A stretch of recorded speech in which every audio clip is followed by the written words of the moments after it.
This video will contain spoilers for Shin Megami Tensei 5 and Nocturne. You have been warned.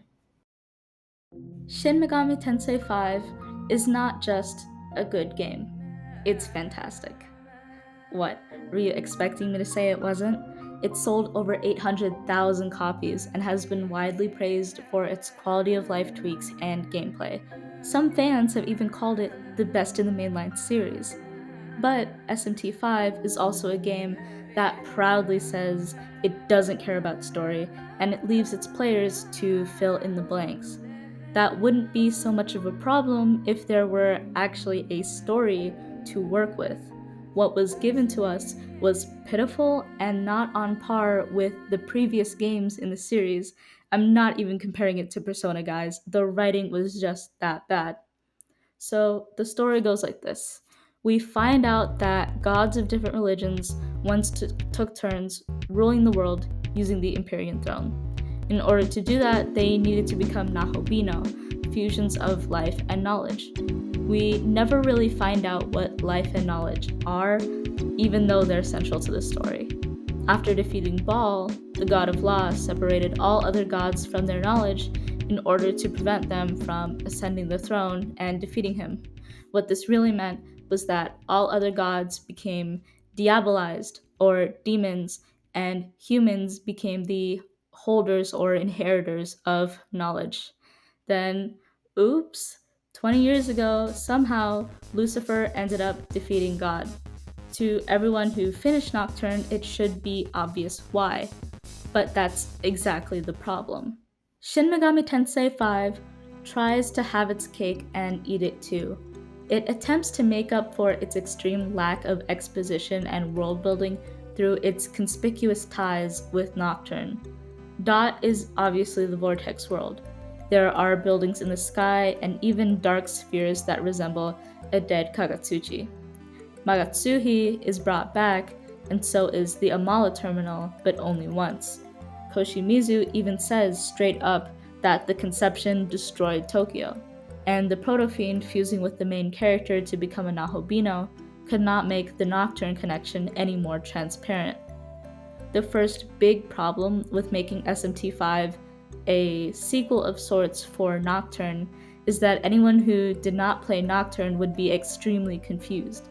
They would not have made the connections that everyone else did, and would not have any explanation for the visual motifs of Dot.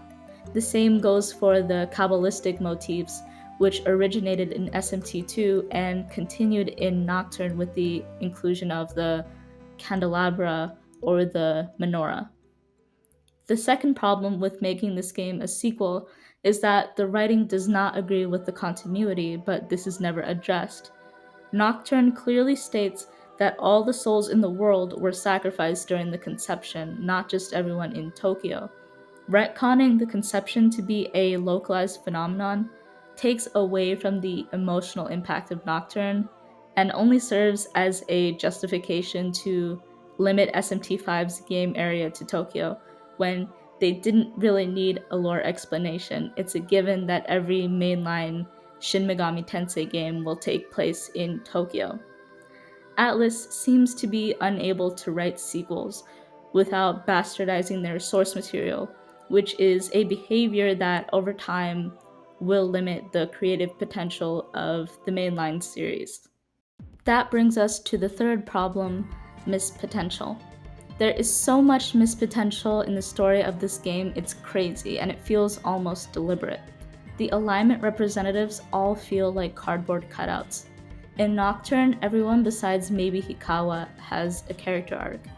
In SMT5, only Ichiro Dazai has one, and even that is overly comical because Atlus has a hard-on for hating YHVH. In terms of characterization, we get more interaction with Hijiri while stuck in the Amala network than we do with Tao before she sacrifices herself for us. Personally, I felt worse when Kaga from the Ring of Gaia in SMT4 got eaten because at least she had a personality. She felt like a real person who had emotions and was vulnerable, yet we knew her for barely 2 minutes. We know Tao for about 30% of SMT5, and in the end, she's revealed to be the goddess of creation, similar to the maiden Yuko Takao. Yet, Tao is never allowed to be anything except a plot device.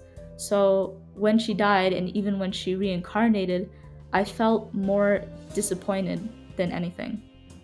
In conclusion, the writing of Shin Megami Tensei 5 was ineffective, overly derivative, and nonsensical.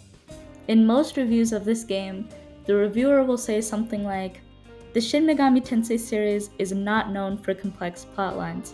It is known for its atmosphere and world building." That's all true. But what happens when a new entry to the series includes neither of those things? Shouldn't the writers be held accountable? Or is it enough for Atlus to develop an addicting gameplay loop and not worry about anything else? Only the community can decide that. What's clear is that Shin Megami Tensei 5 is not, as IGN would say, Persona without the heart. It's Megaten without the story. Thanks for watching.